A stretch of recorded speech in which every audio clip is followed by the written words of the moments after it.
Hello, good evening. ഇന്ന് നല്ലൊരു മഴയുള്ള വൈകുന്നേരമാണ്. എന്നാൽ പിന്നെ ചെറിയൊരു വ്ളോഗ് എടുക്കാമെന്ന് കരുതി. അപ്പോൾ ഇന്ന് എന്തൊക്കെയാണ് വൈകുന്നേരം ഞങ്ങൾ ചെയ്യുന്നതെന്നുള്ള ചെറിയൊരു കാഴ്ചകളാണ് ഈ ഒരു വീഡിയോയിലൂടെ പങ്കുവയ്ക്കുന്നത്. അപ്പോൾ പതിവ് പോലെ വൈകുന്നേരം വിളക്ക് കത്തിക്കുകയാണ്. അപ്പോൾ കല്യാണിക്കുട്ടിയാണ് ഇന്നതിൻ്റെ എല്ലാ പരിപാടിയും ചെയ്യുന്നത്. തിരി ഇടാനൊക്കെ അവൾക്ക് ഭയങ്കര ഇഷ്ടമാണ്. അവൾ തന്നെ തിരിയൊക്കെ എടുത്തു വന്ന് ഇട്ടിട്ടുണ്ട്. പിന്നെ ഞങ്ങൾ രണ്ടുപേരും ഇവിടെ നിന്ന് വിളക്കൊക്കെ കത്തിച്ചു. കുറച്ച് നേരം കല്യാണിക്കുട്ടി ഇരുന്ന് പ്രാർത്ഥനയൊക്കെ ഉണ്ടായിരുന്നു. ചെറിയൊരു നാമജപമൊക്കെ കഴിഞ്ഞതിന് ശേഷം പിന്നെ ഞങ്ങൾ ചായ കുടിക്കാനായിട്ട് പോയി.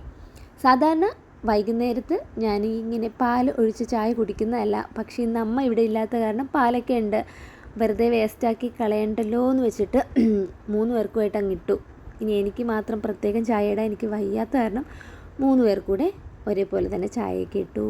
അതിനുശേഷം കല്യാണിക്കുട്ടിക്ക് കുറച്ച് ഹോളിഡേ ഹോംവർക്ക്സ് ഉണ്ടായിരുന്നു. അപ്പോൾ അതൊക്കെ പെൻഡിങ് കിടക്കണമൊന്നും ചെയ്തിട്ടുണ്ടായിരുന്നില്ല. അവൾ അത് എഴുതാൻ അവിടെ ഇരുത്തിയതിന് ശേഷം ഞാൻ വന്ന് ഡിന്നറിന് ചപ്പാത്തിക്കുള്ള പരിപാടികൾ നോക്കാമെന്ന് വെച്ചു. അപ്പോൾ ഇന്ന് ഉച്ചയ്ക്ക് ഞാൻ ചിക്കൻ കറി വെച്ചിട്ടുണ്ടായിരുന്നേ. അപ്പോൾ ആ ചിക്കൻ്റെ ബാക്കി എന്തായാലും നൈറ്റ് ഉണ്ടാവുമല്ലോ. അപ്പോൾ പിന്നെ ചപ്പാത്തിയും ചിക്കനും അല്ലേ ഒരു കോമ്പിനേഷൻ. അങ്ങനെ പിന്നെ ചപ്പാത്തി ഉണ്ടാക്കാമെന്ന് വെച്ചു. ഇതിനിടയ്ക്ക് കല്യാണിക്കുട്ടി എഴുതിയതെല്ലാം കൊണ്ടുവന്ന് എന്നെ കാണിച്ചു, സ്പെല്ലിംഗ് ഒക്കെ പറഞ്ഞ് കേൾപ്പിച്ചതിന് ശേഷം പോയി. ഞാൻ ചപ്പാത്തിയൊക്കെ പരത്തി ഉണ്ടാക്കുകയാണ്. ഇതിനിടയ്ക്ക് കല്യാണി പിണങ്ങിപ്പോയി. കല്യാണിക്ക് ഞാൻ മാവ് കളിക്കാൻ കൊടുത്തില്ല എന്ന് പറഞ്ഞു. പിന്നെ എല്ലാം ഞാൻ റെഡിയാക്കിയതിന് ശേഷം പോയി വിളിച്ചിട്ട് വരികയാണ്. മാവ് ഇരിപ്പുണ്ടോ എന്താണെന്ന് വെച്ചാൽ ചെയ്തോളാൻ പറഞ്ഞതിൻ്റെ സന്തോഷത്തിൽ ഓടുന്നതാണ്. അവൾ അടുക്കളയിൽ പോയി ബാക്കി വരുന്ന മാവിൽ എന്തെങ്കിലുമൊക്കെ അവളുടെ ക്രിയേറ്റിവിറ്റിയിൽ എന്തൊക്കെ തോന്നുന്നു അതൊക്കെ ചെയ്യും. ആ സമയത്ത് ഞാൻ നിന്ന് ചപ്പാത്തി ചുടുകയാണ്. ഇന്നിപ്പോൾ എന്തോ മിക്കി മൗസിന് ഉണ്ടാക്കുകയാണെന്നൊക്കെ പറഞ്ഞു. അതൊക്കെ ചെയ്യുകയാണ്. പിന്നെ ഇടയ്ക്കിടയ്ക്ക് നമ്മളൊന്ന് പ്രോത്സാഹിപ്പിച്ചു കൊടുത്താൽ മതി, ആളവിടെ നിന്ന് അതൊക്കെ ചെയ്തോളും.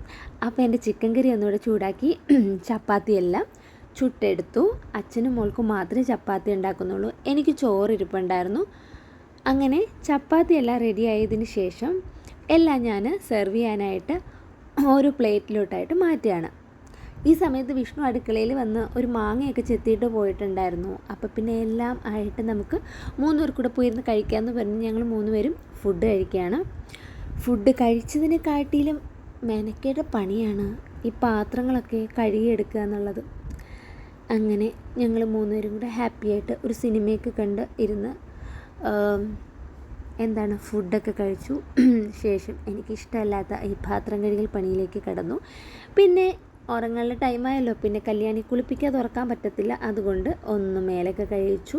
കല്യാണിയുടെ ഡാൻസൊക്കെ കണ്ടു. പിന്നെ ഞങ്ങൾ കിടന്നുറങ്ങി. അത്രയേ ഉള്ളൂ.